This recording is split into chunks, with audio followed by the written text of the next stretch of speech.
Pemirsa, beberapa hari lagi kita akan merayakan Hari Raya Idul Fitri 1441 Hijriah. Nah, biasanya jika berkumpul dengan keluarga ada menu khas Ramadan yang disajikan. Namun, tahun ini keterbatasan kondisi membuat kita harus menunda mudik dan juga kumpul bersama keluarga. Tapi, apa ada menu tertentu yang sehat dan bisa kita hadirkan sebagai pengobat rindu terhadap kampung halaman? Kita akan langsung berbincang dengan dokter spesialis gizi Arti Indira. Selamat pagi, Dokter Indira.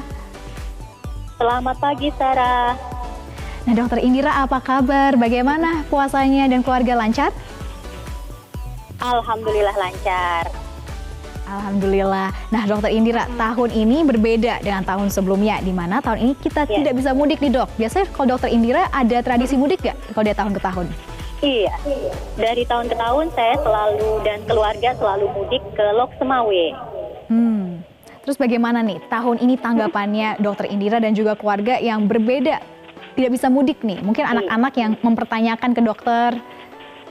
Iya, ya untuk masa tahun ini kan memang berbeda dan persiapan kita untuk mental anak-anak untuk tidak mudik juga sudah disiapkan dari jauh sebelumnya. Nah, jadi kalau untuk anak-anak tidak ada masalah dan kita termasuk golongan yang mengikuti himbauan dari pemerintah. Oke, Dok, nah biasanya kalau misalkan Aceh makanannya banyak banget nih, terkenal makan makanan enak. Tapi untuk keluarga Dokter Indira sendiri ada nggak menu khas yang memang disajikan pas waktu Lebaran? Nah, memang menu-menu khas Lebaran itu yang selalu kita bikin kangen untuk berlebaran ya. Jadi menu-menunya sih hampir sama dengan menu tradisional yang biasanya ada di keluarga lain di Indonesia. Nah, ketupat, kemudian opor ayam, rendang, semur, sambal goreng ati itu juga memang selalu ada. Oke, berarti makanan-makanan yang ini ya, Dok, biasanya baik yang takut makan makanan itu kalau Lebaran karena takut katanya nggak sehat, bahaya, kolesterol. Ini ada nggak makanan-makanan sehat yang bisa kita sisipin nih untuk Lebaran nanti, Dok? Oke, jadi trik-triknya ini adalah biasanya saya tetap menyediakan menu-menu tadi, tetapi memang ada beberapa penyesuaian. Nah, jadi porsinya yang saya sediakan juga tidak terlalu banyak. Kemudian untuk proses pembuatannya juga biasanya tidak terlalu asin. Nah, untuk ketupatnya tadi, saya sudah beberapa tahun ini menggantinya dengan beras merah.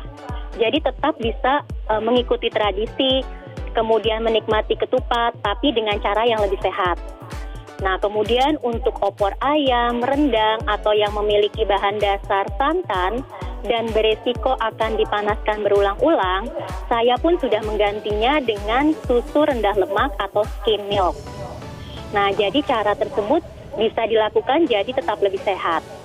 Dan jangan lupa untuk selalu menambahkan sayuran dan buah dalam porsi makan sehari-hari, terutama waktu Lebaran.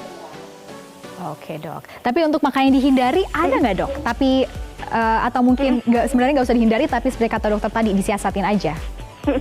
Ya, jadi tadi porsinya ini yang disajikan tidak terlalu berlebihan. Kemudian makanan Lebaran memang cenderung tinggi lemak, tinggi garam, dan juga seringkali tinggi gula. Nah, ini seringkali susah untuk dihindari. Jadi yang penting bagaimana kita bisa mengkonsumsinya tidak berlebihan. Nah, tadi yang misalnya tinggi lemak kita ganti dengan santan dengan susu rendah lemak. Ataupun pada waktu memilih opor ayam, pilihlah bagian yang dada, jadi tidak paha. Nah, trik-trik seperti itu yang bisa kita lakukan untuk tetap sehat di saat Lebaran. Oke, Dok. Bagaimana dengan anak-anak, Dok? Biasanya kan kalau ada anak-anak terus mereka belajar puasa sama 1 bulan full, mereka menanti-nantikan nih datangnya hari Lebaran dan takutnya mereka balas dendam, mau kue ini, kue itu, makan ini, makan itu. Bagaimana kita bisa mengajarkan anak-anak si kecil biar jangan loh tetap harus makanan bergizi dan sehat? Iya, jadi dari puasa pun mereka dikasih pengalaman untuk menahan diri, termaksud menahan nafsu makan yang berlebihan. Nah, ini sebaiknya juga diaplikasikan saat berlebaran. Jadi tetap makan, tapi tidak berlebihan. Oke, makan tapi tidak berlebihan. Kalau untuk kue-kue Lebaran, Dok, ini memang ada nggak kue-kue yang harus kita hindari atau harus kita kalau bisa jangan dulu deh, terutama di tengah pandemi COVID-19 seperti ini? Ya, biasanya kue-kuenya ini memiliki bahan dasar tepung, kemudian gulanya juga tinggi. Nah, jadi tinggi kalori, tinggi gulanya, gula simplex. Nah, ini sebaiknya porsi makannya yang dikurangi. Jadi jangan berlebihan. Misalnya kalau suka nastar, cukuplah makan 1 sampai dengan 2 buah dalam sehari. Jadi tidak 1 toples tentu saja. Jangan 1 toples ya dok, jangan dipangku ya toplesnya nanti pas lebaran. Iya. Nah dok, tapi untuk dampaknya, jika memang kita tidak mengindahkan seperti tadi dengan mengatur porsinya dan juga menyiasati dengan menggunakan bahan-bahan lebih sehat, apa sih sebenarnya bahayanya? Jadi makanan tadi tinggi kalori, tinggi lemak, tinggi gula, dan tinggi garam. Tentu saja akan berpengaruh pada metabolisme tubuh kita. Kalau tinggi kalori, pastinya akan memudahkan kita untuk berat badannya naik, sehingga kita bisa masuk ke dalam obesitas.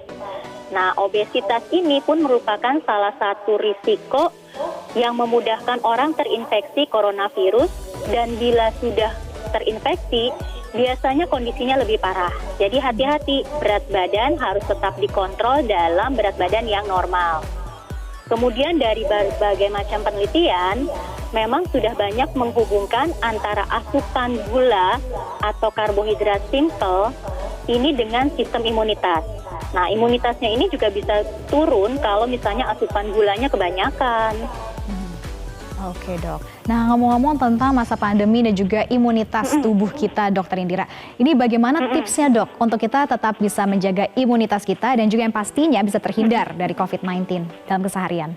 Iya, jadi tipsnya pertama, jagalah berat badan dalam berat badan yang ideal. Jadi jangan terlalu kurus atau berat badannya rendah, ataupun terlalu gemuk hingga masuk ke dalam obesitas. Jadi berada di berat badan ideal. Kemudian perbanyak makan konsumsi sayur dan buah sebagai sumber vitamin, mineral, dan serat. Dan jalankan diet secara pola makan diet gizi seimbang. Nah, kemudian kalau sudah makannya, jangan lupa untuk aktivitas fisik. Jadi saat lebaran jangan dianggap sebagai liburan.